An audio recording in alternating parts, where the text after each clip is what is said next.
On YouTube, on podcast, on live. This is Rebel Yell from the WFCSA.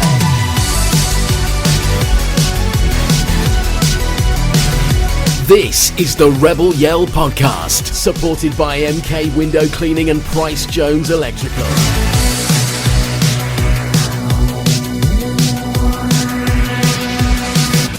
Welcome to episode 4 of the 23-24 season of the Rebel Yell podcast. Joining me, the usual culprit, Spencer. We okay? Thanks. Evening. He said Rebel evening. Yako. Well, I said Jacko. Evening, morning, afternoon. It's morning somewhere. It's morning somewhere. Sometimes. Hello, James. How are you? We're good. Good to be back, guys. We do apologise. It's been 2 months, but life gets in the way. Football gets in the way because we've had a bloody lot of football. Some enjoyable, some painful, Less enjoyable. some less enjoyable. But football's football, and I would say, we are a fans podcast. Beginning this podcast, I think we would say that I think this is the first time, and since we really do this, there has been criticism of some aspects of players, some aspects on the pitch. And I've not seen that as a Worthing fan ever since really I've been here, because ever since I've been here, the past 5-6 years have been on upward trajectory. Would you agree with that, guys? I think the team performances on the pitch have still been a high level. I think you may be highlighting one or two individual performances. Yeah, but I mean, I'm talking about more like social media. You see, like after a lot of games now, there's quite a lot of abusive comments on the internet, and quite a lot of. I wouldn't call it abusive comments. I think it's people saying that people got their opinions, and everybody has got an opinion, and you should respect people's opinions. And I wouldn't call it. It's not abuse, but and I think strong feelings, strong feelings, strong opinions. and because things are not going as they have been the last couple of seasons, but we're winning, playing great football, and at the moment we're struggling a bit. And I think that's it's part of football, but we had some great years, so But we're still top half in a very tight table. and if you think some of the clubs we played are full-time professionals, and Haven't. Where are they? 10 points adrift at the bottom. well, talk. If we talk about haven't, I thought Dulwich was the worst team I've seen here last year when we beat them 6 or 7-0. Haven't even overtook that day. Their keeper kept them in that game. I'm not being funny. We should have made up some of our goal difference on that game. I mean, it would have been an absolute cricket score. And also we didn't even try. We didn't even turn up because I don't think we needed to. No. I think it'd take away the goalkeeping if we had actually turned up. But it was name your own score. I think they're in trouble, haven't, for various reasons. I don't think they're going to get out of that position. They're 10 points adrift, and that was before Tuesday. So something. This is a Worthing podcast, so but there's something very wrong at Havant on the pitch. And I guess that's why they don't want to. Worthing have got to be so careful about going to a full-time model, haven't they? Because if it could be too far too soon, and we end up in a similar situation as Havant and getting the wrong players, the wrong ideas, it could. I mean, at the moment, if we talk in May, I wouldn't be surprised if Havant are one of the teams that are relegated. But the situation we're in, we've got players who want to come in and want to play for Worthing. Where the situation Havant are in is they're having to find players that just fit their model. They're not necessarily the players they want. But is it also more money driven at Havant? It's more of a convenient arrangement. Well, we know a player left Worthing for more money, and did he really want to go to Havant, or was it for a financial decision which he would take? But that player's now left Havant and gone to another full-time club. I would never blame the player, because if obviously everybody, the young players here, they want to be professional, they want to play professional football, and this player had a chance to do it. Oh, good luck to him. He's been twice to his club. He done good things for the club. They scored a lot of goals for us. Was a good player, and good luck to him. It's professional development, and that particular player as well, as far as I'm aware, it freed up with morning training, freed up evenings for his home sort of personal business commitment.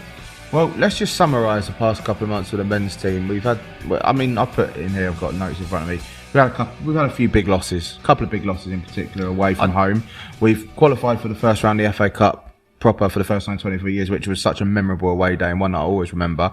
We thrashed Crawley in the Sussex Senior Cup for a team that had quite a few players that were sort of on the brink of first team, if not first team. I think there was somebody said there was over 100 league appearances in that team. Yeah. That night. I think they had. I think it's 5 players playing on that evening who played on the previous Saturday. We've also suffered from some quite frustrating games. Dartford, where we came back in it for a 3-1 deficit and ended up losing 4-3 at the death.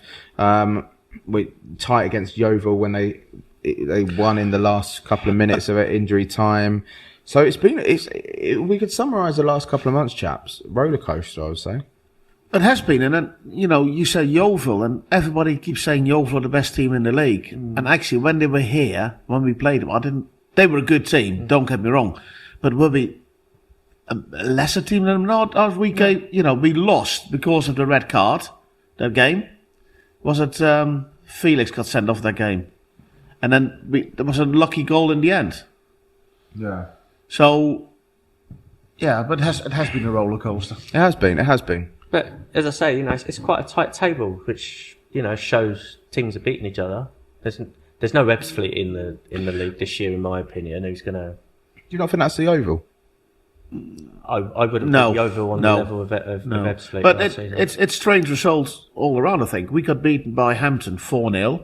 We got 4-1. beaten 4-1. We got beaten. Don't forget the goal. Yeah, we got beaten by Maidstone away, and Hampton beat Maidstone 5-2 at home.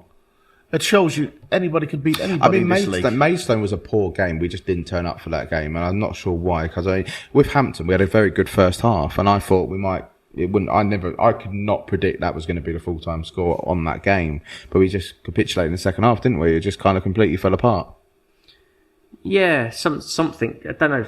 There's 1 or 2 players who lost their heads a little bit, weren't there? I don't know if the concentration went. I don't know what happened in the second half of that game. To be fair, we got found out at the back again and again. As a supporter, that's quite hard to put your finger on the specifics of. But then again, in the previous season, the 2 games against Hampton, I think it was a 3-3 at home and a 0-0 away. So, we haven't beaten them before. No, it's no, we did. We beat them. No, we beat them at home, but it was 3-3 away or something. Wasn't it? That was 4-3 because Liam Finton scored 3 goals. Yeah, 4-3 at home, and then we signed them. Yeah, at least it's a little bit closer this year, Eastbourne-ish, over the festive fixture.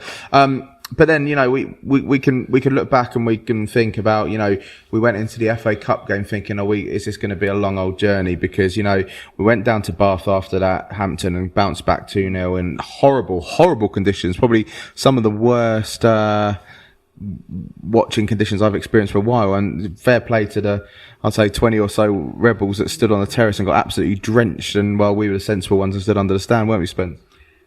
Sensible up to a point, I guess. What was the chant we were doing? We are the dry side, we are the dry side, we are the dry side at Bath, and they were the wet side, blah, blah, blah. That was a good comeback. And then we went into Alfreton thinking, good bounce back from Bath, obviously beating them in the qualifying round of the Cup, and then beating them away in those conditions. We thought, trip to Alfreton, same sort of level in National League from other friends that I've spoken to that got clubs in National League, South Shields. They said they didn't think they were too much. Brilliant reception we had from them. Great old sing-song in the pub. Great thank you to all the rebels that supported the Sports Association by purchasing tickets to the coach. Just an amazing. I know you went up with Jack, your son Jacko, but Spencer and I were on the coach. We had a great time. Good memories on there. Some real memorable things, some forgettable things. But it was a good day out, and unfortunately another fixture where I think maybe the team didn't quite turn up. I want to say first, I said I didn't want a cup run in the first podcast, but I did enjoy the day out. And if we had to do it again, I would do it. And I think the whole day, Alverton made us feel very welcome. Mm-hmm. I quite liked the ground, very old-fashioned, but it had its charm. The game, I think Alverton played one game. I think they've got their plan A, B, and C are all the same. Goal kick, the goal he takes, it goes to the number 9 who heads the ball. He won every single header, and it's long ball, and that's all they played. And they got a rub of the green that day. There was lots of talk beforehand with the weather and the pitch, and would it be on and not on. And I don't think the pitch really came into it, because I don't think the ball saw the pitch much. No. But that's obviously their style of play. Perhaps that's more the style of play of the National North. I know you said you'd spoken to friends about that level. I think at the moment Alfred are third. So they're no mugs. What they're doing, they're doing well, and it shows in the results. But it's cup game. It's what happens on the day, isn't it? It just wasn't our day, but still a great day out. What a fantastic day! With a coach up, and we're all meeting up in the services, proper away day. We're meeting up in the services. We took over the local pub, thanks to the Doghouse Alfred, and I'll give him a shout out. But they thought the game was off for some reason. Well, they had one bar person. She was frantically calling around to get someone else in. But you talk about the sort of service stations on the journey home. We stopped off at Toddington, getting your KFC. You like a service station KFC, don't you, Spencer? Yeah. Freshest one, as you say. But it's not your favourite services, is it? We'll do it. No, actually, we've got to talk about Spencer. Yeah, we're doing Spencer services. Anyway, coming soon, new feature. I saw Nicky Wheeler and Kane Wills. They were obviously going back separate from the coach, and I said to them, "Do you know what? Yeah, it's disappointing, but would you swap this today for walking down Wembley Way in the FA Trophy final in Worthing colours?" And no, I think I would. If we could get that far. It's not that. I think it's 4 wins and we're at Wembley in the trophy now. I think it might be. It would, starting at Frome this weekend if it's on. It's an amber weather warning apparently at the moment. Nah, it'll be fine. It'll be fine. Is it 3G? No. Fingers crossed. Anyway, and just before we move on, we'll speak to Adam Hinshelwood, and we've got Nicky Wheeler lined up to speak to in this podcast today. We have to touch on it. There has been a lot of comments online, about. Do you think it's unfair that there's some of the criticism that some of the players are coming in for at the moment, or is it?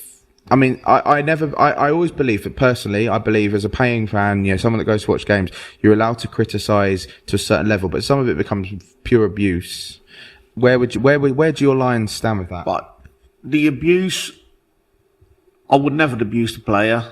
I would call them out, and I'll be open and honest. I'm on the forum, and people know my views, and I told you, James. One signing, and be honest, it was Rocco Reece. I wasn't convinced about him when we signed him. And, I'm still not 100% convinced. Yes, he's a better goalie than me.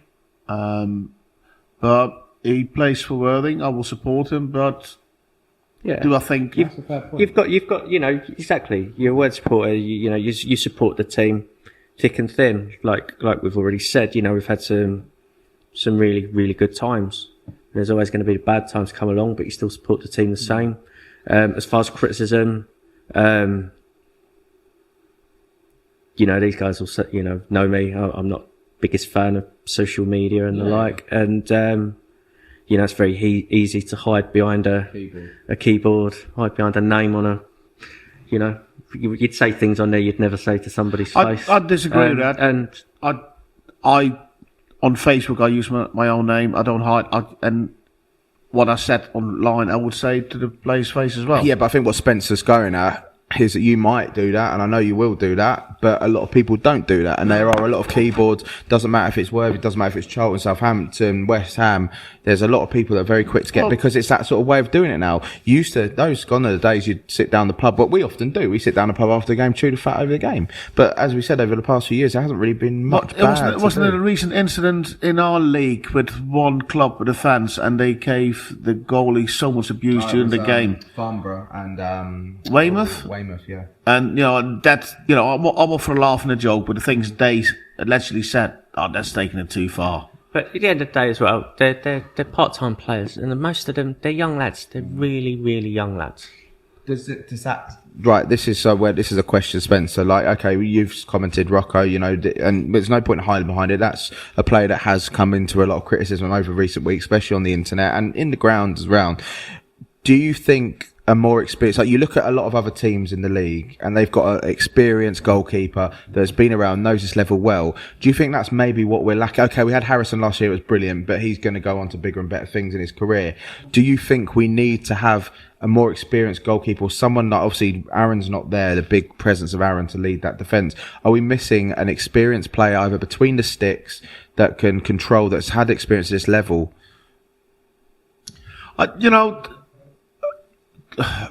Rocco, I think he's got a good pedigree. He was at Brighton, he went to Brentford. He's not a bad goalie. No, not Obviously, there must be something, and there must. I mean, we look at him at Eastbourne. Like that was one unbelievable save. Unbelievable that went viral. So, shot saving, I think fantastic. And I think Adams brought him in because the Worthing way and Adams' style of play is playing out from the back. So you need a goalie who's really competent with his feet. And it's just, at the moment, I don't think that's Rocco, and that's where he's getting into trouble. But also, if we go back, we had 3 away games, you lose 4-0 each game. That hasn't done something to his confidence. Well, it's like what I think, on Tuesday night just gone, obviously we got it back. A couple of his debatable, some people saying all 4 goals were his mistake. At least 2 of them were goalkeeper error. But, the players getting back into 3-1. His confidence must have been shot. Anyone's confidence is going to be shot playing like that. Should the tactic have changed, whereas not playing out from the back? Because he's maybe suffering his confidence at a low level. Don't know. I don't know. We know the Worthing way of playing is playing out from the back. There's no point beating around the bush, but a backup tactic when things aren't going right. Sometimes you just need to put your foot through it. Yeah. Well, it's true. No, it's true. There needs to be that sort of backup tactic. Just put your foot through it. Obviously, the 4th goal was a missed kick by Rocco. Went straight to him, chipped it, and then Joe Rye maybe should have done better. Chance to put his foot through it and did it. Yeah. So, we take away from Joe Rye.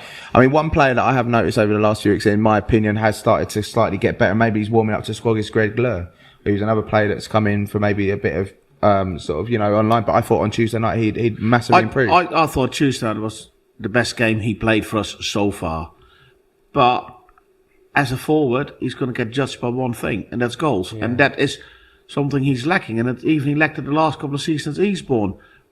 And he had both games, he had 2 chances, the last 2 home games, he had a chance, and both times he fluffed it a bit. What I will say, in his defence, he works hard. And he's had a few injuries already, and perhaps he just needs to run in the game and some game time. I was pleased to see, because, as we're all Worthing, we're all behind the players. Yeah, as fans, we do show frustration. Sometimes the players get it because, they're the people we support week in, week out. And when fans don't think they're performing, that's, unfortunately, they take it out on either the management, the squad. That's just football for you.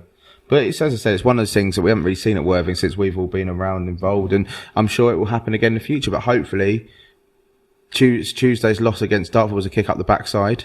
And they can sort out these problems. We can climb the league. A great win in the trophy would really be a morale boost. Froome a couple of decisions below, but they're playing very well at the moment. We're getting there, 2nd or 3rd. Yeah, should be a good game. But let's talk to the manager Adam Hinshelwood, who joins us as usual, and he can give us his thoughts on the last couple of months.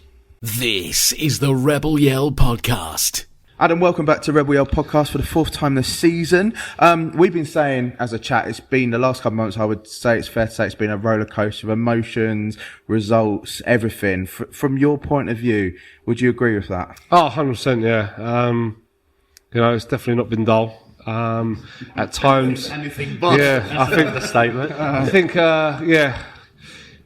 you wish it had been at times, and can you get those 1-0 wins and 2-0 wins, but really pleased, come away from tonight's session, and what we have got here is really good hard working people.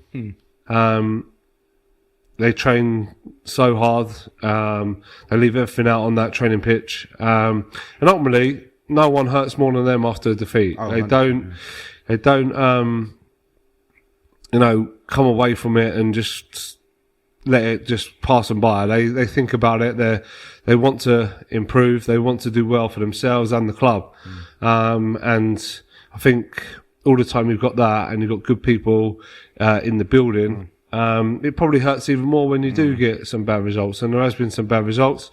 But ultimately, we've got to learn. We've got to learn quickly, because there's been some good performances. Hampton and Richmond, I thought 0-0 at half time, we should have been leading the game, and then 4-1 out of nowhere. 20 minutes on Tuesday, we're 1-0 up, and then 3-1 down out of nowhere. So there's been a few times now where our performance hasn't reflected the scoreline, and it's frustrating to see as a manager, and I think even more so because you know how much it means to these lads. But in all honesty, we have been spoiled over the last 3-4 seasons, though, haven't we? We haven't really had a period like this where everything like this. Nah, yeah, but there's been within that, right? I can remember losing 6-0 at home to Hornchurch. There's been times in the last few years, even last season, I think start of the season there was too many draws. I think we went 10 games undefeated, but it was draw after draw after draw. It was a similar sort of pattern where we would dominate games and then draw games rather than get all 3 points. So it hasn't always been, and just how we are as a club, you know, we still try to do things sustainably. Like, I know there's so many rumours out there that Worthing are blessed with money, and you look at the players that we've recruited, and these players might not ever come available to us again. The likes of Glenn Ray, the likes of Danny Cashman, Greg Lure, Nicky Wheeler, all local lads becoming available and coming into the side. And, you know, sometimes that does take a while to gel and click, and I'm not making any excuses, but it has I think January last year I won Manager of the Month, and I think from then that kick-started our season. So I think it's taken a similar pattern to the last few years where it does take us a while to settle in and click, and I think a little bit that's down to the amount of change that we make season on season. Last summer we had to replace our goalkeeper, who was doing brilliant for us. You know, summer before that it was Jasper Patton and Marvin Armstrong, and so there's continuous like rebuilding going on, and we bring in young players that maybe aren't in their peak of their careers. And with that, I think you get some inconsistency. And no one gets more frustrated than me at that.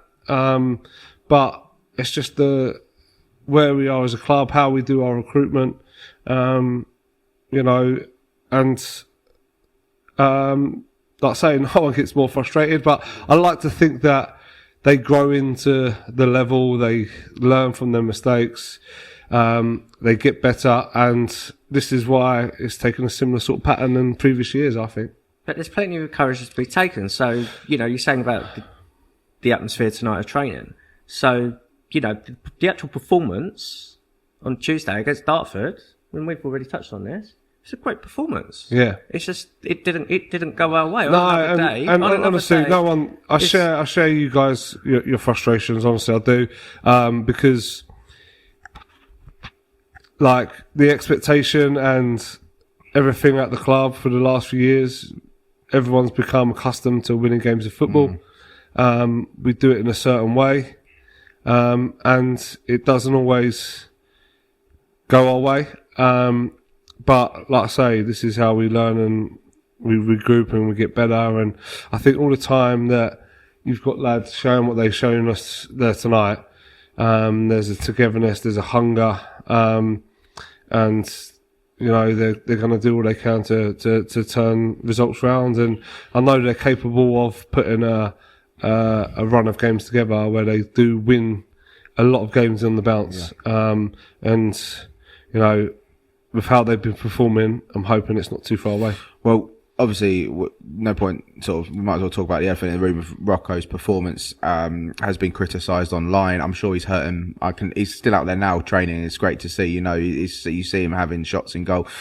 How do you pick up? There's no point talking about we know what happened. There's no point going back on that. There's been a couple other times this season where maybe from a fan's point of view, we felt he maybe should have done a bit better, but I ain't a goalkeeper. Other fans aren't goalkeepers. You know what you're seeing. How do you pick a guy up like that? Because he was hurting. You know, there were fans, you know, rightly or wrongly, very frustrated with him on Tuesday night, thinking he's given the game away. But for a young keeper like that, you know, so come from Brentford, he's been released, you know, he's sort of putting his career, he's come back to a place where he was on loan, obviously from Brighton years ago. What, as a manager, what do you do and how do you get he's asked to perform and play out from the back like that, because that's how I want to play. So he's encouraged to do that by me. So, you know, all of the flack that he's getting should be pointing in my direction. And it's as simple as that. I think the mistakes that he's made are quite easy fixes. I think the centre backs have got to come in a little bit closer to him and be a bit more of an option. We'd like to bounce into midfield and then go to centre backs. We're getting pressed from the centre midfield, so it's a very easy fix to go centre backs then into midfield. But how we play the bravery that these players show, the courage to play this way. No other team, you ain't watching another team at this level, the level above, the level below, play that way consistently. And like, rightly or wrongly, it's what I believe in and they believe in, and the bravery and the courage that they go out and show in front of their own goal to do it. I think it's led to more goals for than goals against. But there is going to be mistakes. They're not the finished article. They are young players, learn their trade. It's Rocco's first ever season at this level. So, you know, maybe we are asking a bit much of him, but we know what we can do. And listen, no one hurts more than these guys after they make a mistake. They don't go home and, you know, they're all smiles and partying. They take it home with them. What do you mean, not like Marcus Rashford? Yeah, well, exactly. Like, you know, they do care about their careers, they care about their performances, and I honestly think they care about the club as well. So would you say, with Aaron being out and that bit of experience going from the back's been quite a big factor in that? Yeah, definitely. Like, listen, let's not get away from it. Aaron's our club captain. He's been an unreal player for us for the last 3 seasons. Brilliant. You're going to miss Aaron Racine. But I think when you concede a few goals, it's very easy just to hide behind, you're missing Aaron Racine, you're missing Glenn Ray. And what a difference they would make. We were saying the same last year when we was missing chances. Oh, Jake Robinson. If only we had Jake Robinson out there scoring them. Okay? So, I think we can't control that, unfortunately. What's happened to Aaron is an absolute sickener, more so for the lad himself, you know, than anything else. You know, I loved watching Aaron play, leaving everything out there on the pitch. He's had a rough time, and to see him out there doing what he loves doing has been unbelievable for the last few years. And it's really sad that, you know, he's got a really settled life off the pitch, 2 kids, you know, engagement. I hope he's engaged, so like, is it? Right, okay, so, But he just put him under a bit of pressure there. Christmas or Valentine's and shit. So, you know, just disappointed that the two of them can't match up. But, you know, Aaron will still have a role to play at this football club. We want him to stay involved. And I was going to say, do you think, will we see Aaron in a Worthing shirt again? Or if not, hopefully... It's going to be tough. It's going to be tough for him. I think the amount of injuries that he's had to that one knee, I think it's going to be a bit more complex than just go in and fix it. It's going to be a bit more complex than that, unfortunately. So you're confident if he doesn't return as a player, he'll be in some sort of coaching aspect we want to club, keep him around the club, whether it's a scouting role, whether it's involved in the youth. You know, he knows the type of player that I like, so maybe he can go out and look at young, hungry players that we want in the area. I think we missed a trick on that. I think Aveley's recruitment, they have about 4 or 5 scouts, and you know, it's me going on a Monday night to go and watch a session, or whenever we're not playing to try and watch a game, to try and scout players. So it's something as a club we've got to get a bit better at, and I think having Aaron around to lots of elements of the club, like work with the youngsters, help them become like, we want National League players to come through our youth system now. So physically, they're going to have to be a lot stronger, and we're going to have to look at that from an early age as well. And Glenn Ray, are we going to see him in a Worthing shirt again, do you hope? Yeah, very soon, I'm hopeful. Obviously a ridiculous accident, helping his mate. Typical in time of the FA Cup. Yeah, there's just been, I know every manager will say the same, but 1 or 2 things that happen, like Jake last year, Aaron, Glenn, Alex Parsons starting the season. Yeah, like they're really good characters, and you don't know how much you miss. You know, with Buddy going as well, like that character in the dressing room, and what I'm pleased to see with missing those players. But yeah, getting back to your point, Glenn. Yeah, we're hoping to be back, 4 weeks or so, but I think what we do miss with those is like that character in the dressing room. But what has happened, I think Joel Colbrand, Ollie Pearce have really taken upon that role and started to lead the group a little bit more, and that's really really good to see. Funny you mentioned Ollie. I think he has calmed down on the pitch a bit. He's not as hot-headed. No, as this is what I'm saying. I think he's a bit more calmer and he leads from the front. There was one game. Who did we play? We went down to 10 men. It was up London somewhere. A couple of years ago now. I think it was like a trophy. Can't remember the name of the team. I think it begins with a C, but Wasn't Hazen, no. But anyway, we went down to 10 men. I think Tyrese Matunzi might have got sent off. Oh, it was the Chertsey. Chertsey begins with a C. Yeah, There we go. yeah. Chertsey, and he really become a leader that day, like in a good way. And I think like when he is calmer and he's not getting involved with the refs and he's actually leading from the front, his work ethic goes up and you see a better player. That's it, isn't it? When these things happen, it just opens up, creates opportunities for others, doesn't it? That's it. Step up, step in. I'm always one for, like to look forward, like to be positive, and like to control what we can control. We can't control Aaron Racine getting injured. We can't control Glenn Ray dropping a wardrobe. I suppose we can control that if you don't do it in the first place. Call him the wardrobe now. Drop it, yeah, exactly. Yeah, that's it. Yeah, The wardrobe now. Do you remember Papa Bouba Diop? When was called the wardrobe. Let's call him the wardrobe now. Yeah. So the wardrobe. So yeah, I like to control the controllables. We can't control that, and other players have an opportunity. And unfortunately, right, they're big players. They take a bit of money out of the budget, and we're not in a position where we can just go and replace them like for like. And with that, you have to give younger players an opportunity. And with younger players playing, like we've seen in previous years, with some heavy defeats that we've had. There is that inconsistency there. Yeah. Moving on to some memories of the past couple of months. What was it? Since I've known you and on a personal level, on a podcast level, you've always said you want a cup run. You achieved that for the first time in 23 years, first time in your career as a manager, to take us to the first round, the FA Cup away at Alfreton. Now, it wasn't a result anyone wanted. You look at it and you think, what if? And we would have had Walsall at home, on the TV probably and stuff like that, which must hurt a bit as a manager. But looking at that day, you must take away the support that followed, the memories, the coaches going up the night before, and how it could be as a club. Because I know you want to personally do a little bit more of that, have been able to travel the night before to prevent the long day. So what was that like in just that whole process that weekend for yourself?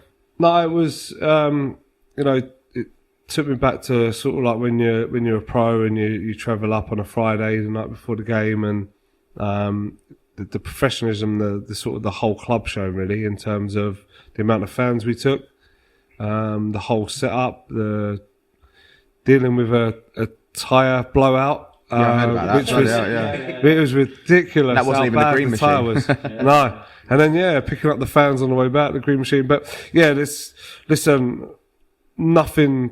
I'm still bitterly disappointed that after that game, clapping that amount of fans and feeling we haven't give them nothing to cheer at and they're still here applauding us.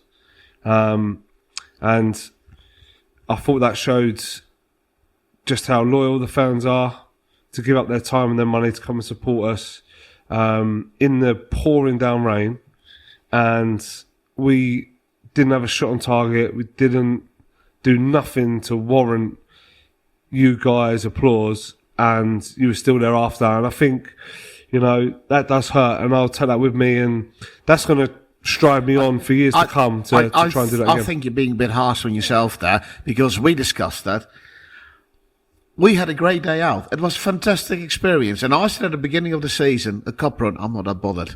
I might have changed my mind a little bit now. But, I think Alfreton were a great host to us. But the team did us proud. We had a great day out, so don't beat yourself up. No, yeah, but I think there's definitely, we didn't perform at the level that I know we can in terms of, I think it was a tight game. The first goal is always going to be massive, and the lads hit an absolute worldie. Yeah. But I don't think either team probably done enough to warrant winning the game. Maybe they did a little bit when they got into the final third. They've done a little bit more in terms of working the goalie. But just disappointed that we couldn't at least give you guys that moment to go 1-0 up and just give you that moment to. You'd got us to the first round proper. That was the moment. Yeah, but. But I said we bumped into Nicky Wheeler and Kane Wills in the services on the way back, so they made their own way, and they came over and said, "We're really sorry." I was like, "No, not at all. We had a wicked day out." But I said to them, and I still go by this: would you take getting to round one of Cup and us sadly going out over possibly guiding us to Wembley and seeing all those fans walk down Wembley Way in Worthing colours, you looking out at the stadium on non-league finals day? Because I'm sure as a manager, that's obviously more achievable for us. I know the money and stuff side of it for the FA Cup, you're not going to get any of the trophy. But for a pride of a manager, you've done it with the Sussex Cup, which is even more possible now that Stenning have knocked out Brighton this week. You know, good chance of retaining it this year. Would you take that now, though? If we start off with Froome this weekend? Yeah, there's still like loads that I want to achieve at this club. I want to take the club to the furthest it's ever been in the FA Trophy. I want to take the club to the furthest it's ever been in the FA Cup. We've all worked hard. The club's gone to the furthest it's ever gone in the league.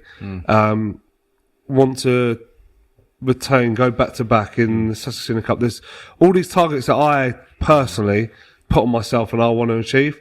And I want to continuously, and it's going to be like strive and push on so that we don't have days like Tuesday night. We don't have days like Alfreton away.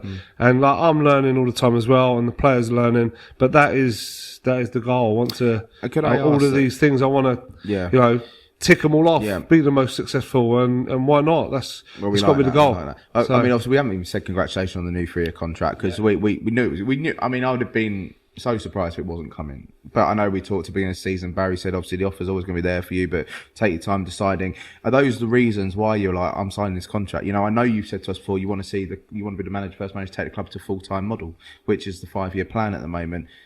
I guess it was an easy decision for you to sign that contract in the end. No, yeah, definitely. There's a bit in the summer that I felt the club weren't quite on the same page, and they've sort of showed to me in the last couple of months that they are ambitious. They do want to go to that full-time model. They do want to take the club on, and I think.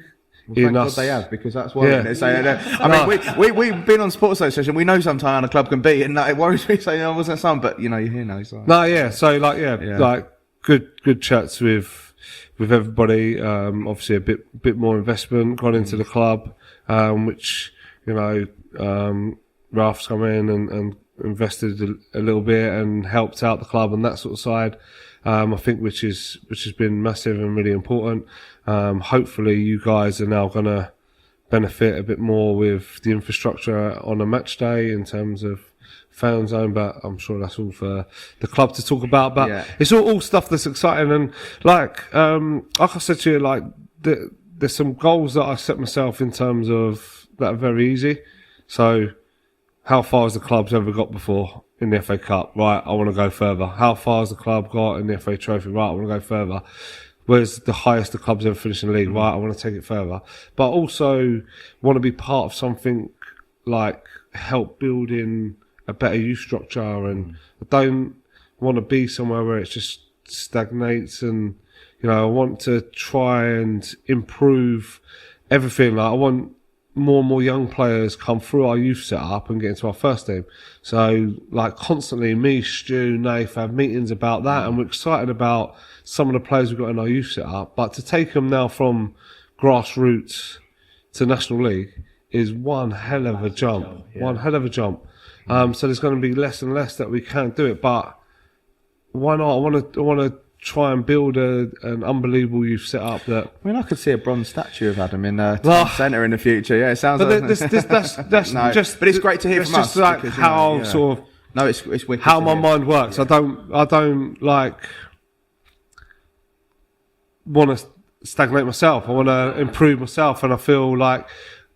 I feel the club's in a position where we can keep taking it forward, and I just want to be part of that. Would it help in the future if we have like a B team? I know. Yeah. I take Dorking. They got Dorking, and then they got what they call the B team. Would it be something we need to look at? Yeah, definitely. Maybe? So we've obviously got about 4 lads out at Littlehampton. We've got a couple at Chichester now. So we're not far away from... Like, my dream was for Darren Budd to play and run a B team and play alongside these youngsters and teach them the Worthing way. And also, when Worthing are away, they've still got a Worthing team as such to support if they can't make it. Obviously, listen to Pete on Rebel Yell and the first team how they're getting on, but they still could come down and support a team as such. That's... Yeah, I think Bloody there's... Coxie, eh? But there's lots of like keeping Aaron at the club. Is that something that he could do in the future? But there's loads of hoops you've got to go through for that to happen. It's not. You can't just go right. We're going to set up a Worthing B team and play them in the Sussex County Premier Division. If you could just do that, it'd be a perfect fit. But you've got to start at a certain level. There's loads of criteria you've got to find, and it's extra finance to run that team and everything. So but it's the chats that we do have, like ways that we can improve and take things on.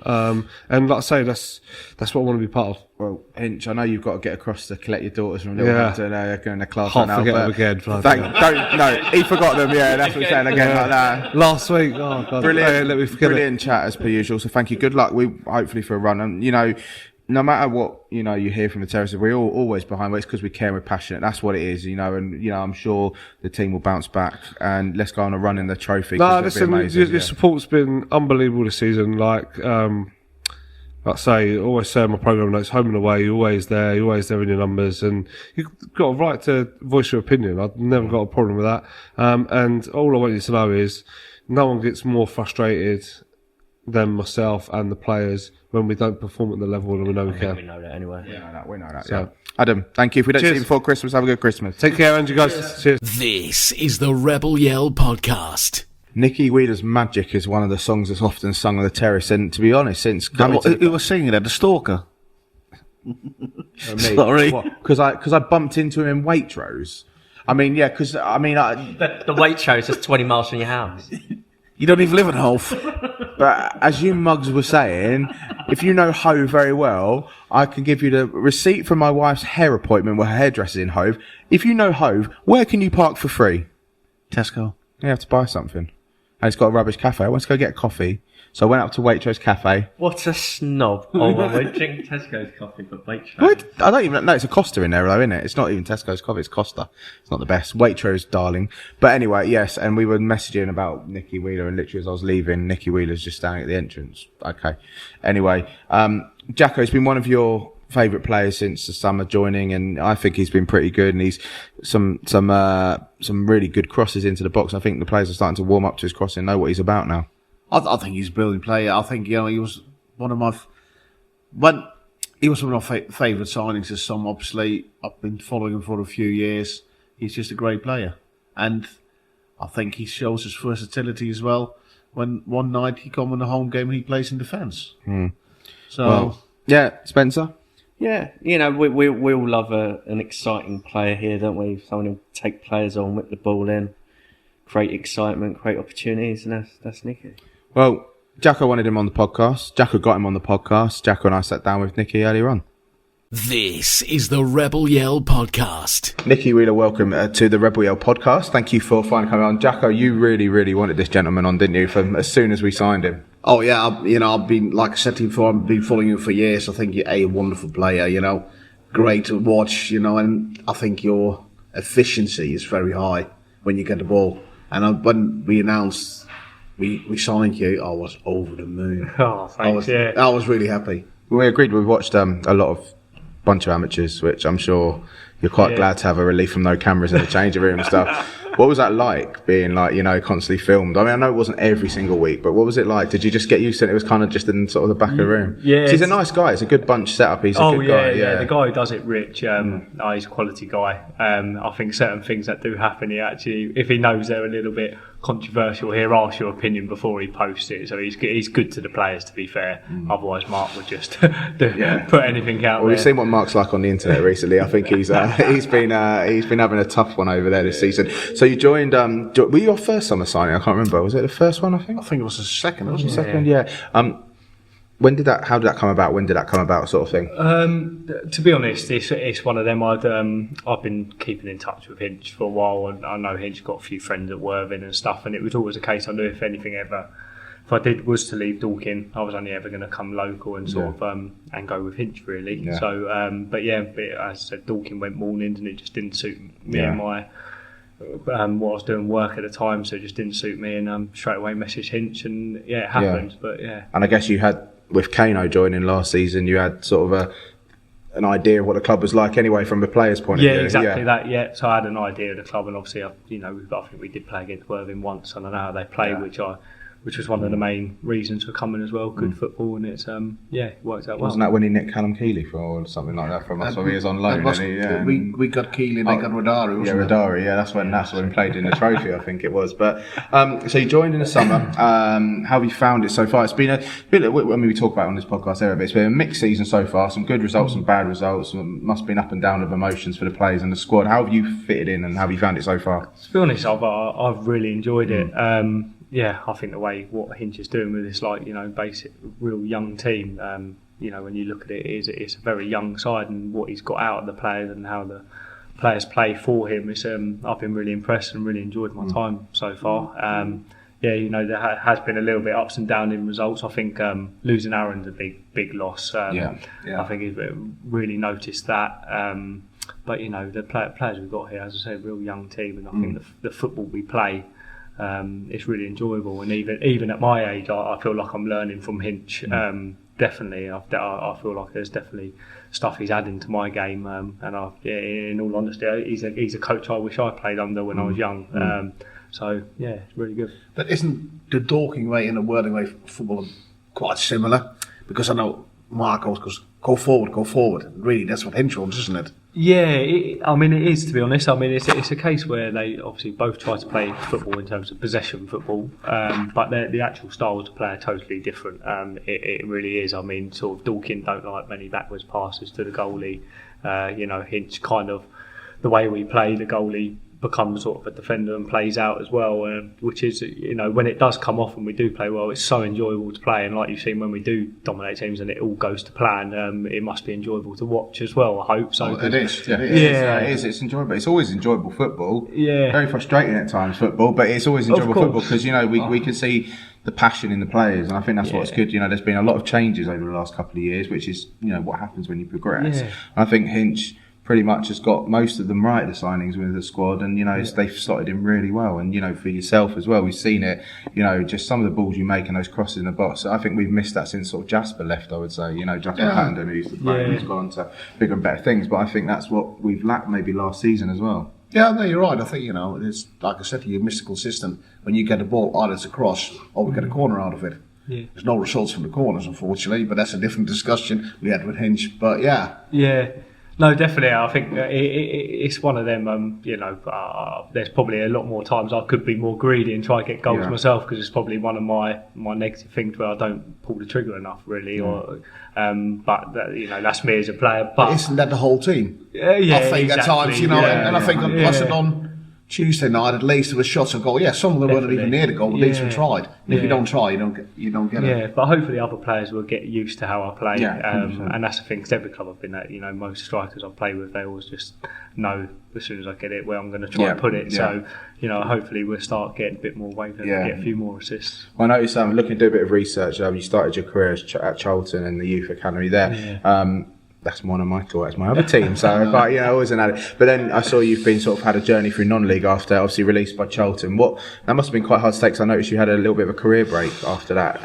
Did you kind of get fed up with football and sort of? Yeah, I spent a long time at Charlton. I think I was there nearly 8 years, and this. Travelling up, me and my family obviously travelling from here at the time. It was a big club. They were a Premier League team, and it was kind of. Yeah, when you get released at that age, there was no such thing as sort of 21s and 23 football. It was just resis and first team, and it kind of, I think when I left there, kind of, my family wasn't really a footballing family in terms of knowing people, and sort of, I never had any help with trying to find another club. It kind of just come to sort of, okay, I've got nothing, and it, I think it was just a point I didn't really want to sign at anyone lower, and I was just thinking, what's happened here? I've gone from this to that, and I just literally fell out of love with football. I didn't want to play anymore, and I don't think I touched the ball till I was about 21. It's interesting you say that, because I think, as you say, nowadays you've got the under-23s and, you've got things like non-league now, which has come on leaps and bounds, as you've probably seen throughout your career. Yeah. But I guess you give, as you say, 8-9 years of your life to Charlton, the Premier League club at the time, around that area of like great management and great run club at the time, not so much anymore. But you've not got the options you have now. So I'm not surprised. And I've never really thought about that, have you, Jacko? Like, it can really sort of ruin a career. Yeah, and it's like the amount of agents you have now. The amount of agents that would try and look after young players and try and get them into other clubs. I don't think I ever. But it's quite similar what Nicky said, what Jasper said when he got released from Brighton, wasn't it? You suddenly you get that he's released Jasper 15, I think, and that was a black hole. He said he didn't know what to do anymore. Yeah, and it's years after you got released, but it's just football, and suddenly. There's nothing. Yeah, no, that was it. And then, I went to Lewis for a bit, like playing youth, and then it was just, well, no, that's just before I had my break, and that's when I decided to not play. And then, I didn't start playing football till I was 21. What made you pick it up again? Just kind of. I just had an urge where I just thought, I want to have a go. Was it one weekend you were watching TV and saw football and was like, I really miss it? Literally like that. It was because I never even went down the park and played. I never touched the ball. Just I went work with my brother in London. It was just never. Still had that magic touch. That's it. And I went to Burgess Hill after that, and it was So you've enjoyed, you've gone on to do another career, but you've kept football and you're enjoying the mix of it. Is it sometimes quite hard with that you want to hit a higher level, but with the career you do, you must, like you said at Dorking, they started training mornings, hybrid. You've got to take a step back. Yeah, well, obviously I went on leave for a bit, and I did go back full time when I went to Dagenham. But and then sort of from then it was just a case where it was an okay season, but it wasn't my best of seasons, and I ended up sort of meant to be going on loan. I went up, I don't know if you know, but I went to go on loan to Billericay, and then sort of ended up having a conversation to sign permanently, which was... Is that the Tamplin era, yeah? It was, Actually, you know what? It wasn't live. I think I was watching a YouTube video the other day about it when they won. I think you were front and centre in one of those pictures, weren't you, with the trophy and stuff like that. Probably Jake Robinson. Yeah, and Jake Robinson as well, yeah. And what was that like being under Tamplin? Because it's, plenty of stories and stuff like that. Well, it was pretty cool. You need to come and do it here. We do it here. Is that a man who never wants to be interviewed? That's it, He was always running away. He's too much standing behind the bloody window. But weren't even good old anyway. So what is that? Yeah, no. Do you know what? It was it's an interesting time. I was like, as I said, I was at Dagenham, and it got to a point where I wasn't really playing as much, and I asked to go on loan, and. I went there for a training session and met him and sort of walked in, and there was like Jermaine Pennant, O'Hara, Konchesky. What's going on here? Yeah, and then obviously I know Jake, and I had that conversation with Jake, and sort of, I think it's the murals that were. What was it like walking down those corridors? It's a bit like, how they say never paint a bedroom red because it will give you nightmares. Surely walking down those corridors, all those graffiti art. Have you seen the graffiti art? It's been painted over now, hasn't it? No, he was an interesting bloke, but it's one of them. It was a good part of great fun memories and stuff like that. Yeah, ups and downs, but it was it's one of them. So I'm guessing we're thinking we need to make sure we don't go full time too long because Nicky won't be here any longer. That's it. We need to leave it a couple of years because we want you keeping and running down the wings. Please lift us into the National League maybe at the end of your swan song and the trophy and stuff like that. I hope so. If we get to the National League and we potentially would go to mornings, would you consider staying? Well, it might be a bit easier because we're local. That's the difference. But look, it's a conversation I'd have. I haven't signed here to go anywhere else. Hopefully, we'll end my career here. Not 5 years. No, definitely. I think. So, but no, see when the time comes. But I think we definitely have a chance. I really do. Future club captain. Maybe. I was really surprised. There was one game. I think Aaron was injured, and the team sheet came out, and everybody was who's playing right back, and it was you and Kane, and left and right back, and we all went, what is this? And actually, it worked really well. Yeah, no, it was a bit, definitely the first time I played right back. I've played right wing back a couple of times, but I haven't had the best of games. But no, it was it's good. I think hopefully experience enough that I can fill in here and there. That's what I said, because both you and Kane have got so much experience at this level and higher. You know, that's why I think it worked. Yeah, no, it was an all right game that. So I think it was the first time that I've ever played with Kane in them positions.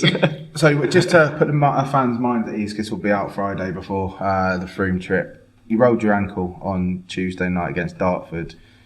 How injured are you? You're going to be back. Are you going to be back for Froome? It's not bad at all. Yeah, no, that's good. as I said, in all honesty, it wasn't. I've done it in the Havant game, but like I said, I think anyone who plays football, you do roll your ankles a lot, but normally you can run it off. But I just got caught in a tackle early on Tuesday, but for some reason I just couldn't. Well, we were standing right there, behind us, and we thought it was your Achilles heel at first. The way you were down, and then it's your ankle, Yeah, just rolled, but I'll strap it up. Hopefully, it'll be all right for Saturday. So take it a bit easy tonight. It's been great to talk to you, Nicky. Before we go, we always ask every player, men or women, an interesting fact about yourself. So I don't tell you before, so it puts you right on the spot. So it can be anything. Met someone famous, had an interesting thing happen.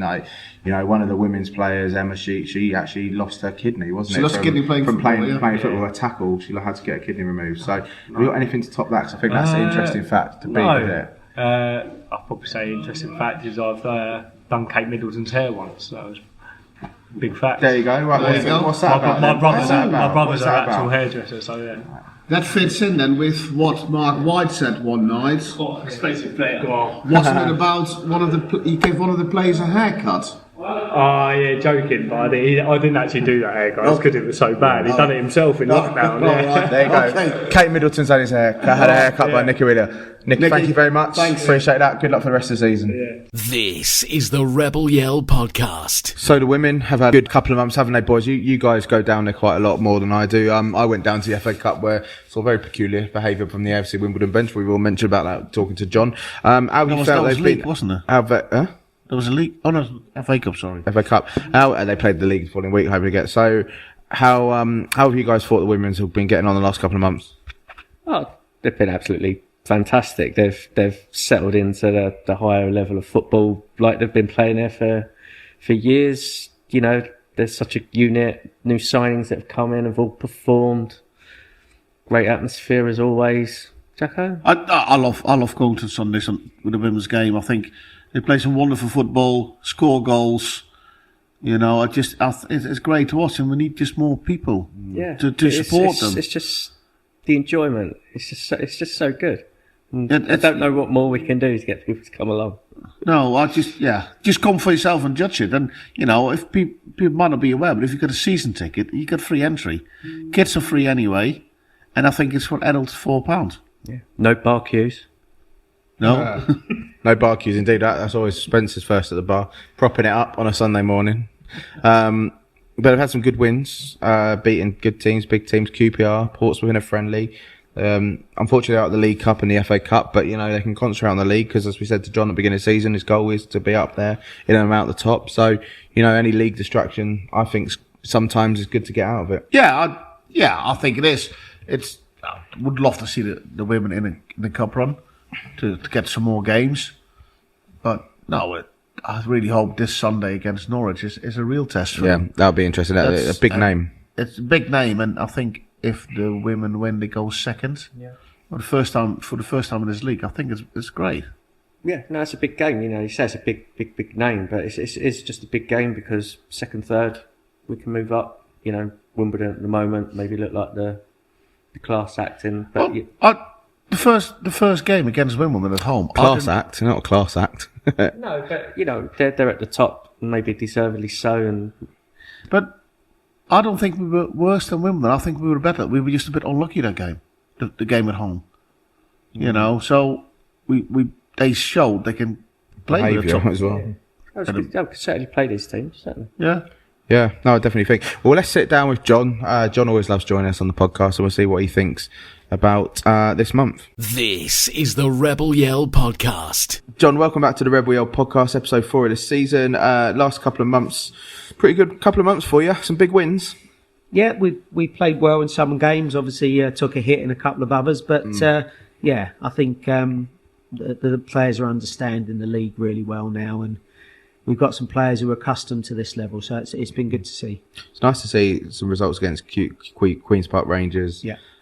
Big result there, and even friendly versus Portsmouth was a good result for us past weekend. Yeah. Obviously, one game was called off. It's a bit of a bone of contention, so I think the less we say about that, the better. But it must have been quite frustrating to have that happening, as we say, in the Women's National League. It was, and so early on, obviously, we're preparing for the game, and it was quite a surprise that they called it off for the reason of not having any goalkeepers fit. But we can only let the league decide on that and see what happens. So, talk about league, that's sort of the main focus now, because we're out the FA Cup, we're out the League Cup. Yeah. Beaten by London Bees, which are league above, aren't they? Yes. Yep. So, good result, really. Well, we were 1-0, better than them. And I think that was the frustrating thing, when you come off the game and you think, actually, we were better than them. But, we didn't score and they did. So, unfortunately. But, if you look back at the game and you think, that's another really competitive game where we played another league above. It was like when you said last season when we played MK Dons. And Dons. And also, did we play AFC Wimbledon as well? We played Crawley. Yeah, obviously. And they were both in the league above. Close and, games. You were close, and it just shows where your players are at right now. So, pleasing performance it must be to see what could happen. Yeah, and the good thing with QPR, they'd beaten the team who beat us the week before. So it was nice to go there and get a comfortable win and score some good goals. Now, we're out of the FA Cup, unfortunately. The game I know I messaged you after, Wimbledon at home. Yeah. How do I put it nicely? The behaviour of some of the bench on that game.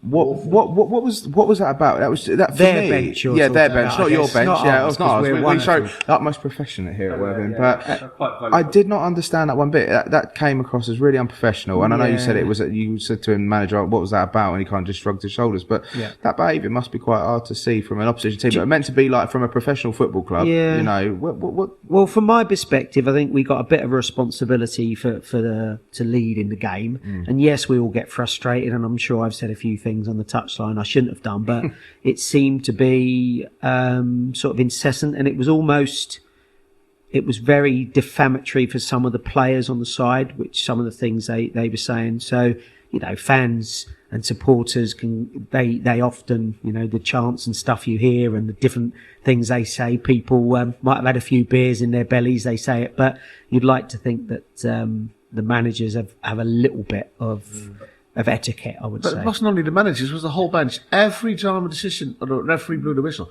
or not even, it was just appalling. Yeah. I thought the whole behaviour of the team was just disgusting. Well, all we can do is try and lead us by much example as we can, and they've got to deal with their own stuff. Should have gone and smashed them up the next week, and that didn't happen though, did it? So how was their behaviour the following week? It was probably a little bit quieter, but it was in their stadium and they had the fans there. But I suppose. Well, Can we move on and talk? I just make you. I'll make you feel it better. I got told off by 3 of their fans in front for calling their manager a muppet in the stand. So there we go. It wasn't just their players and things. It was a thing. Norwich this weekend coming up before this podcast out. So big name, big game for the club. Probably one of the biggest games, I'd say. Second against third. We can move up to second if we will. Yeah. So real competitive game. They beat #, who are in the league above, the week before, which luckily enough we've seen that game, and basically they sat in, so we can't get much from what their attacking play was, because they just had one sort of striker around the halfway line, so they really did a good job. So it shows a bit of resilience, it shows that they got a bit of determination, but we couldn't really see how they played because they sat in, which maybe you'd expect against a higher side. So they've got a little bit of history now. They're quite strong, so we'll see. We are as well, though. Looking forward to that, though. Yeah. Yeah, I always look forward to those games. Yeah, that's a proper benchmark game, isn't it? To see how far we've come, isn't it? Yeah, well, apart from the second result against Wimbledon, we were certainly as good as them in the first game and could have won. Unfortunately, we took a bit of a hit with some of the players all getting injured at the same time. But that's why you got a squad, and we were able to compete with them in both games, albeit the second half of one, we shipped a few goals. So I was still really pleased with the bravery and how the players tried to play. So our principles stood fast, but sometimes you can't always win. And the Portsmouth game was good prep. Getting that game in. Yeah, we really definitely needed game. it, to be fair. We needed it because we couldn't go so long without playing and then hit one of the top teams. And we also had the opportunity to play some players who trained but hadn't got any minutes for a few weeks because they've been injured. So, yeah, it worked out pretty well. And the performance was really good. So it was nice to get that one done. Is there a trialist playing as well on Sunday? Yes, yeah. So that might come to fruition over the next week or so. That'd be interesting to see. John, I noticed there's a handful of games before the festive period and there's no games at all until the new year, where we're away pretty much every week. All the time, yeah. How do you prepare for that? Obviously, I'm sure you obviously train during the festive period, but like with no competitive game, we'd be looking at doing a friendly or two. And, It's really difficult yeah. to do that because a lot of the teams that we'd want friendlies with are probably having a break anyway. So we've just got to judge that the players will be fit and strong as they keep themselves fit and strong. So, have the break, and whether we come back or we do something in between, we've got to make that decision at the moment. is this when we tell Becky who's in the room that we're going warm weather training in Dubai? Well, we could do that if we do maybe You know a what my job is. crowdfund. I could get some discounts for Yeah. you. There we go, sorted. It'd be nice to do that. Yeah, no, it would be. John, good luck for the. I mean, it's going to be weird because we won't really see you at home till after a couple of fixtures until the new year now. No, I mean, we have got some slots where they're looking at putting us in. I think we've just jumped one in on the 26th, but that is now away to Ashford. And then we have got some slots where I think the league are looking at it because of some other teams were out of the cups. So they're looking at the league thing. So we might get just keep an eye on the website and we'll see if Yeah. we've got some games. Yeah, but Yeah. if we don't see you before, have a wicked Christmas. Thank you very much. So I don't think we'll probably get our asses in gear and do another podcast by then. I don't think, guys, will we? Maybe we will. Maybe we will, John. So we'll let you know. But yeah, good luck, and we'll see you otherwise in the new year. Yeah. Cheers, John. This is the Rebel Yell Podcast. One of, as Jacko says, she is a goal machine. Becky Bath joined us in the summer from AFC Wimbledon, who we're talking about, and I think she's been a brilliant signing. I really do. And you said, yeah, some of the goals she scored, seen them on the highlights, and you've seen them in person. What are you? She'll shoot from anywhere, won't she? Which is always She does, great but to see. she is different class. she's a fantastic player. I think there's a few players who really stand out, but I think she's one of them. She's just a constant threat and goal. And when you it's an away game and you look at Twitter, who scored? Becky Bath. Yeah. It's almost a Yeah, given. no. It's another brilliant John signing. Yeah. Well, it's interesting. We'll sit down and talk with her. It's interesting, I think, how she sort of, it's first signing I think we've spoken to that doesn't really know John. Yeah, that was quite surprising Surprising. because every player we speak to, I know John for such and such, and I've known him for so many years. And that's the reason I came to join Worthing. But Becky is completely different. Now so. she's loving it. But let's speak to Becky. I mean, some amazing history of her. Like started Bournemouth, Portsmouth, AFC Wimbledon, Chelsea Academy, Southampton Academy, as you'll hear much to her children. But let's sit down with Becky. This is the Rebel Yell Podcast. Becky Buff, it's really good to have you on the podcast because I do remember us tweeting when you joined the club. Welcome to the club. Look forward to having you on the podcast. It's taken 4 episodes, but you're here now. Welcome Thank to you Rebel for Yell having me. podcast. How have you found it so far? We're sort of a few months into the season. New player at Worthing. Enjoying it? Yeah, I love it, to be Yeah. fair. Probably up there, one of the most enjoyable clubs I've played for. It's just such a nice environment. Like, the girls are lovely. John's all right. No, he's nice. He's not in the room, by so say whatever. No, yeah, everyone's just lovely. And from the second I started here, it's just been so welcoming. Yeah, so how did the signing come about? Because from looking at your career, did you really know John? Because a lot of the players that have come have sort of had paths crossed with John in the past. I'm not 100% sure if you would have had your No, paths so I crossed did. with John. So it's really weird because I didn't know this until I joined, but John had put in an approach to me when I was at Pompey. Okay. And they just didn't tell me about it. That's when he was at Lewis. So obviously I probably would have been convinced to go there, being the league above and stuff. But I didn't actually know John, no. I knew people who knew John, and they kind of put in a good word. And I was just having a little look around. I didn't really know where I wanted to go because I was living up in Reading. So I've moved down to Southampton area and I wanted somewhere quite local, but Worthing is local to Southampton. yeah. Ish. Well, Reading to AFC Wimbledon probably wasn't that local, was it? No, either? it was probably about an hour and a half. Yeah. Yeah, especially like London traffic. But yeah, so I wanted something quite local, and one of the girls that I know sold me a dream, really, with John, and it's planned out quite well. One of the girls that plays there now? No. just Someone who was, yeah. I think she was at Brighton with him, or Lewis with him, and she just basically, told me about him, and here I am. And the reality matches. Yeah, it does. Yeah, it does match. Yeah, That's what I like to it's a hear. lovely So you've thing. had a career of some quite big southern clubs: Bournemouth, Portsmouth, AFC Wimbledon was your last club. Yep. Obviously, completely different kettle of fish come to Worthing because we know, it's no mackerel intended, we should say. So you said you had a good. Was it really this player selling John to you that thought you must have had a few clubs come in, because you don't just play for Bournemouth, Portsmouth, and Wimbledon if you're no good in the game. So you're good quality players, shows on the pitch. To come to Worthing, was it just the journey they're bringing, the journey they're taking? You wanted to be part of it. Yeah, so I came down to watch them against. I can't remember who they played against actually. When they had won that evening, they'd had an evening game and they won.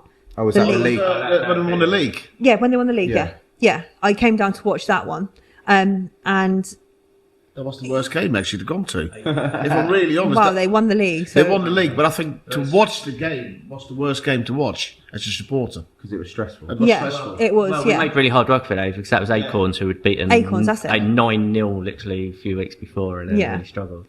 it's pressure in it. But then at the time you would have been a neutral, so that was like, Yeah, you were and I watching could that. see that there was a few players that really stood out that game for me, and I thought like I could definitely enjoy sharing the pitch with them.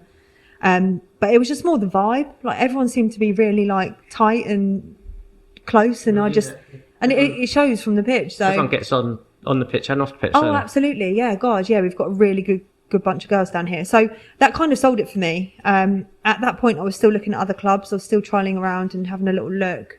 I had clubs coming in, like you said, and I came down to Worthing, just trained once, and I was like, yeah, That's me. that's me done. Yeah. And I think it was that John knows so much about football and actually how to treat the girls. It's completely different to men's football. Like you can't just say that was rubbish. You know what? Yeah.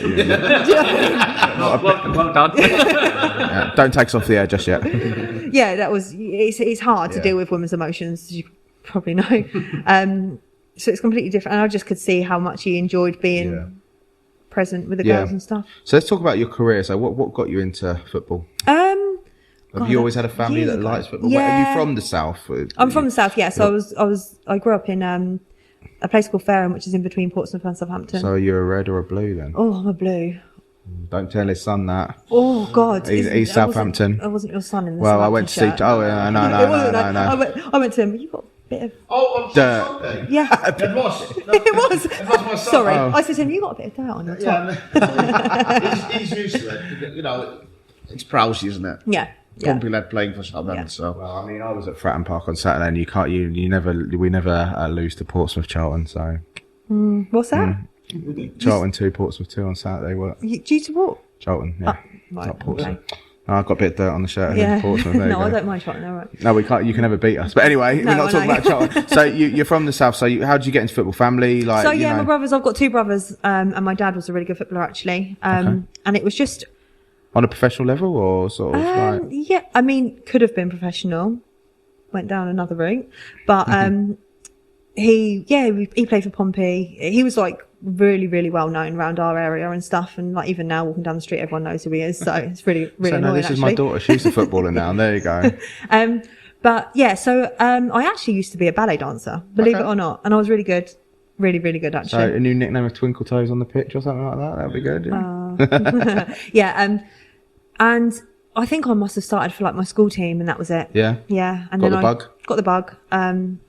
Started off with a local team, got scouted for Southampton. From there, I got scouted to Chelsea, and that's where I spent my academy days. So from the age I think I was about 11 up until I was 17, I was at Chelsea, 16, 17. And then my dad kind of was like, you have to move up there and study up there and play for Chelsea, or come to a team back down here. And that's when I first joined Portsmouth. Yeah. Yeah. Was it like a good homecoming going to Portsmouth? Because obviously, you talk to any footballer, and you get an opportunity, even if you support a club with the rivals, you're not going to turn it down. Like you've seen plenty of play. I think was it Jamie Redknapp, or no, not Jamie Redknapp. Jamie Carragher was a famous Evertonian, wasn't he? But he's like, Liverpool and stuff like that, you're not going to turn it down. No. So, but was it hard to like accept like an academy status at Southampton, being a Portsmouth fan? Yeah, I didn't ever let that badge touch me. I wore a shirt. Did you wear like 3 layers underneath? Every single time, yeah. What, a bandage and a gauze and I everything just like wore that? an Under Armour. I was just sweating in the summer. Yeah, no. brilliant. Yeah, I think back then, I mean, even now, as you know, with the Southampton ladies, they are better than Portsmouth.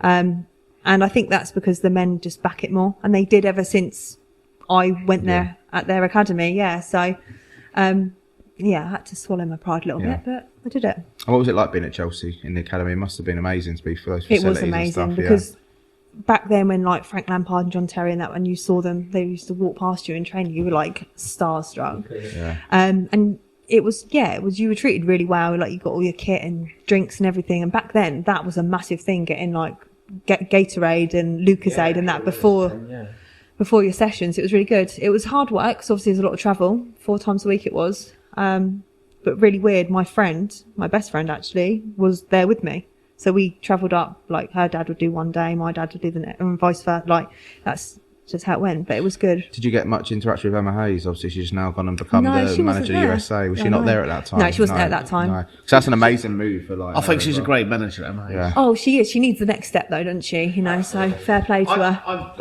I think she could manage in the men's game. Oh, absolutely. She's I reckon she could be the first. I reckon there will, in the next few years, there will be that. Well, Forest Green did it, didn't they? But then they decided to go back on it again. Yeah, They but sort of- I think Forrest Green was publicity stunt, wasn't it? Because she never really managed. She Yeah. was the interim manager, and that was it. She never managed. Yeah. It was close season, wasn't it? Yeah. It was. It will happen. It will happen. So from an outside point of view, we talk about like international football. Have you seen the sort of impact that the Lionesses have done on the women's game Absolutely. coming up? And do you wish that had happened maybe 10 years earlier? Like, you know, when you were coming through the game and everything like that, you know, it's just amazing to see now. You see, like, you know, England have got their own women's shirt. We both own. Well, it's now like you're saying, you know, being at Chelsea and seeing Frank Lampard and John Terry every day. You know, now for the young girls at Chelsea, it's in Sam Kerr every day. Yeah, it's crazy. Obviously, as everyone knows, the women's game's completely evolved, and it's incredible. Of course, there's a bit of me that thinks, oh, I wish that happened when I was younger. But it's actually quite nice for me to kind of sit back, and even now, like playing in a tier 4 team, the amount of young girls you inspire, like. I actually link it to my work, and the kids think I'm amazing. I'm like, I'm just this normal. And what do you do person. for work, may I ask? So I run a mentoring business. Okay. Yeah, it's really good. So I go into schools and with the kids who are struggling with whatever and not going to lessons and stuff, I just, Brilliant. do you want to come play football? And they're like, yeah, go to your lesson and then we can play football. So from that, like, obviously the club, there is talk about becoming a women's pathway. You've seen how successful the men's pathways. We've had players now playing in the English Football League, you know, some in Premier League teams, Championship teams. Yeah. I guess, you know, if you were to stay at Worthing for a few years now, you'd love to see something come of that. Oh, absolutely. I do know as well, and obviously I've been in the game a long time with women's football, it's led by the players on the pitch, the managers, that we have to get to that next stage, tier 3. It will hopefully Happen. yeah, hopefully. Well, I think early way is up, really, isn't it, lad? So yeah. Oh, absolutely. We always, and this is the thing I didn't tell you what I'm going to do. We always ask for an interesting fact. Can you beat Emma's when she lost a kidney for a tackle? I mean, that is an interesting. That's unbelievable. We're all sitting here like. We were going to retire this item then and then. I and know. then, but- I don't like, think I'll ever beat that. No. Can you come close? But everyone's interesting. In fact, everyone's different. So yours might be a really. Something interesting you've done or somebody interesting you've met? Well, Nicky Wheeler from the men's team we interviewed before, he cut Kate Middleton's hair. He told us. I think that's a pretty big. Did you think that's genuine? Yeah. Seriously? Didn't he at Dorking? He said No, something about there was a rumour that cutting- he cut somebody's hair in Dorking, but apparently Messed it up. there was all a joke from Mark White. So So it could be a continuation of joke, but it could be. You know, you never know. Well, He's got good locks on him, so you know. Yeah, it's crazy. I think an interesting fact about me is that I did already touch on it. So I used to dance. Yeah, And I okay. was Yeah. very, without blowing my own Almost trumpet. professional or professional. I wouldn't say professional, but like when you dance, you do like exams, and Mm-hmm. I was always like top of our whole dance class, like dance school. And I did love it every day. Mm. And was football the reason you stopped that? Though? Yeah, my dad literally said you can't do both. Like your training clashes, your training and your lessons clash. Like choose one, so I did choose football. So, have you danced anywhere interesting? Any nice big venues? Ballroom in Blackpool, you mean? BBC Well- television studios. I wouldn't say I've danced anywhere interesting, but I've been all around the country doing like competitions and Nice. stuff like that. There we go. I can't really remember it because I was young, but So yeah. when you retire from football, Strictly Come Dancing, maybe? Or you might catch me on there. When I retire from football, I'm retiring from You're everything. retiring, there we go. My legs haven't got much left in them. Becky Buff, thank you very much, No worries, and thanks for good luck having for the rest of the season. This is the Rebel Yell podcast. Guys, another action-packed podcast this month. Can't shut us up, really, can you? No, you can't. You can try, Especially but we me. don't. She said it. Oh, here he goes. As I say, a roller coaster of a month for both the men's and women's teams. You know, some losses, some wins, some quite shocking results in terms of some of them we've seen, but then performances that maybe haven't matched the result. But that's all love and fair in the world of supporting Worthing and football in general. That's football. It sounds very cliche, but it's true. And, you know, let's be honest, we've been spoiled for the last 3-4 seasons here. You know, we won a title, we got promoted, we played some wonderful football. Our first year in National League, we made it to the semi-finals for the playoffs. You know, dreams are made of that, isn't it? You know, we can hardly sit here and complain that we've lost in the first round of the FA Cup. You know, Yeah. But we've got. You know what I'm looking forward to. I mean, this will come out in time for throwing through whatever. I'm hoping for running the trophy because I would take that if we could be doing a live Rebel Yell special down Wembley Way before the FA Trophy final. I think any of us in this room would take that. You know, making sure we're safe in the league. I think this season, seeing some of the teams, I think it will be a tough gift to go up. Not because we're not capable, but I think from some of the other teams around. I mean, I personally think Yeovil are given to go up. And I don't know, like, would it be Torquay? Would it be Maidstone? Like, maybe going to win the playoffs? It's going to be a lot harder this year than it was last. I think it will be harder than last year, but, you know, you never know. Like in Holland, we say the ball is round, so anything can happen. yeah, there's a lot of games to go. There's a lot of football to be played. A lot of Christmas turkeys to be eaten.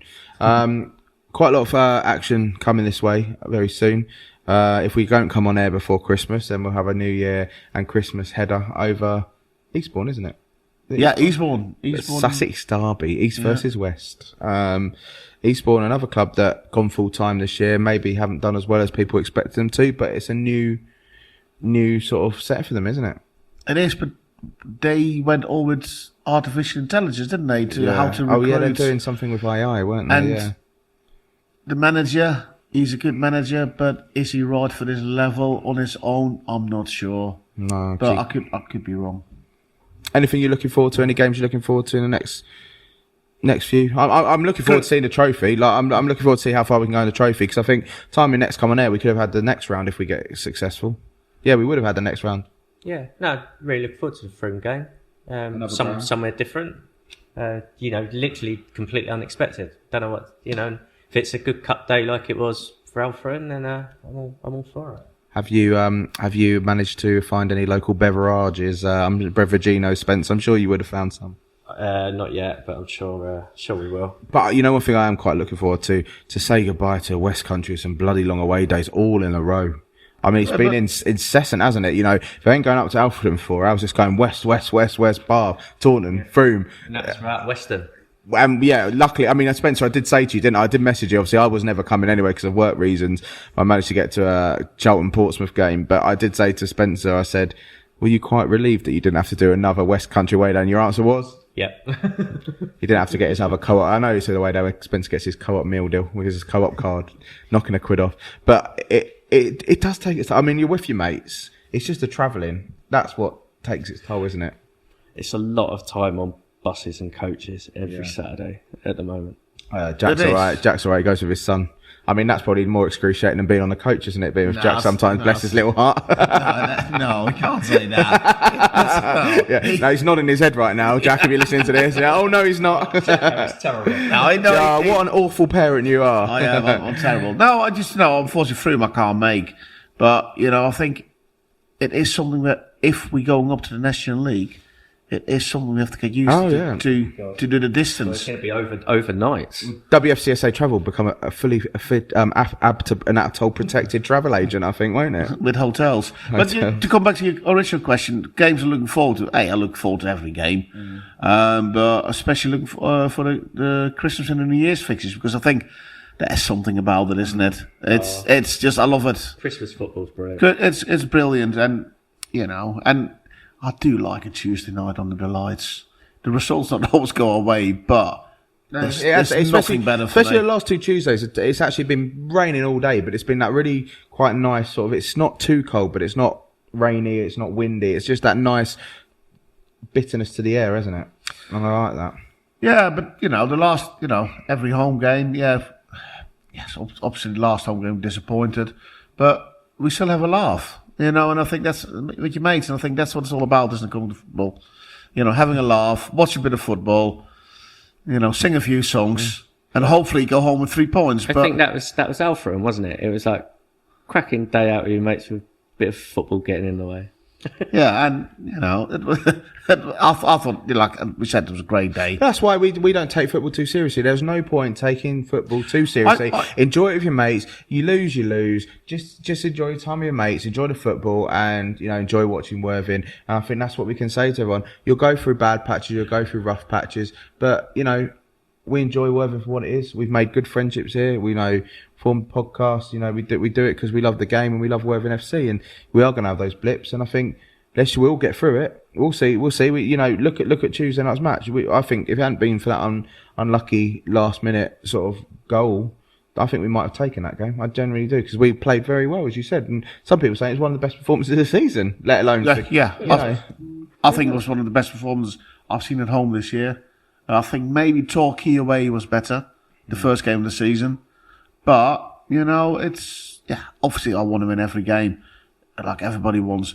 But, sometimes you lose. But it's also sometimes the way you lose, isn't it? If the players, on Tuesday night, the players were on the pitch, they gave everything, you can't ask more, can we? Yeah.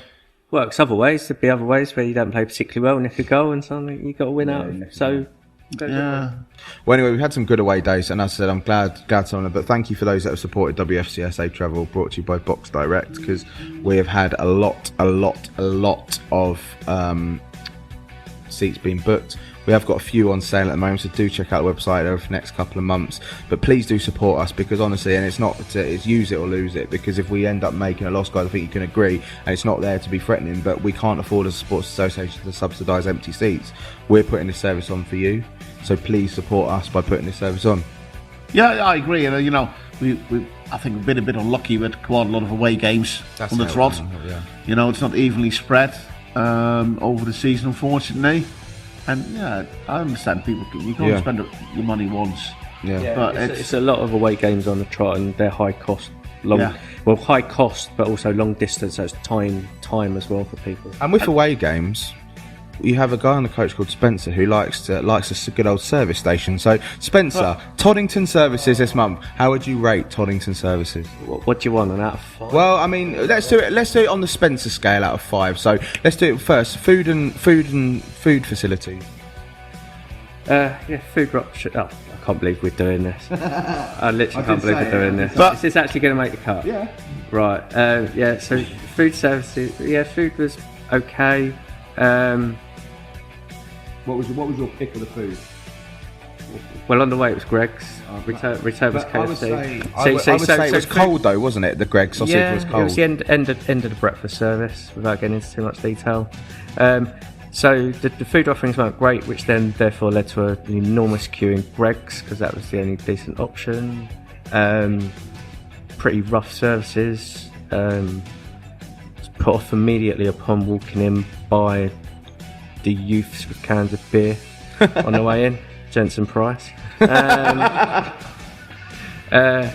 Layout wasn't good. You had to walk through the whole services to get to the toilets. Weren't impressed with that either. So let's do food out of 10. Out of 10 for food. I'll do a general over. I'll do it out of 5 and give it a 2. 2 out of 5 for food. Toilet facilities. The coach park was also miles away from the services, whereas coaches normally get to park. Toilet facilities. Clean? No. Grubby. Okay. 1, 2. Can't believe we're actually talking crap. Well, get used to it. Literally. Toilet facilities out of 5. 3. Oh, they're better than the food facilities then. Overall rating. 2. 2 out of 5. Spencer Services, the first time, maybe the last time we ever do it. But, you know, I did say to him, people on coach, we should do a spec. I think Jerry will go for me with saying that on the way back. I've just been put on the spot there. Anyway, we can plan for the next one. So I'll give you a challenge. Next podcast, pick one service and you can rate it, yeah? Deal? Yeah, it's either going to be due to public demand, is it? Well, I think we could be on to a thing here, guys. We have still got the odd bit of t-shirt remaining. We've got a few sizes left, so they are for sale on WFCSA Travel website. Do contact us if you'd like to purchase them, and do keep an eye out because we have got a very exciting collab coming very soon. By the time it gets to Christmas, you will know what this is. If you are saving, if you want some sort of football or Worthing related merchandise, trust me, you want to save it. It also will be supporting a local charity that's dear to our heart, so do keep an eye out on your social medias. The club are fully behind it and looking forward to it. It's an exciting project, Spencer, and this was all done on the back of a beer mat, really, wasn't it? Literally. It literally was. Most of the things me and Spencer do for Rebel Yell are on the back of a beer mat, including the t-shirts, but we have got the Woodside Road t-shirts still available, £12 adults. We've got some limited kid size left. Limited sizes, I must say. Thanks again to our sponsors, MK Window Cleaning and Price Jones Electrical, for your continued support. Do use us, tweet us at Rebel Yell WFCSA on social media. And chaps, I'll see you around, but looking forward to next month or so, and we'll be back with you maybe before Christmas, but probably after. Yeah, farewell. Farewell. Good night.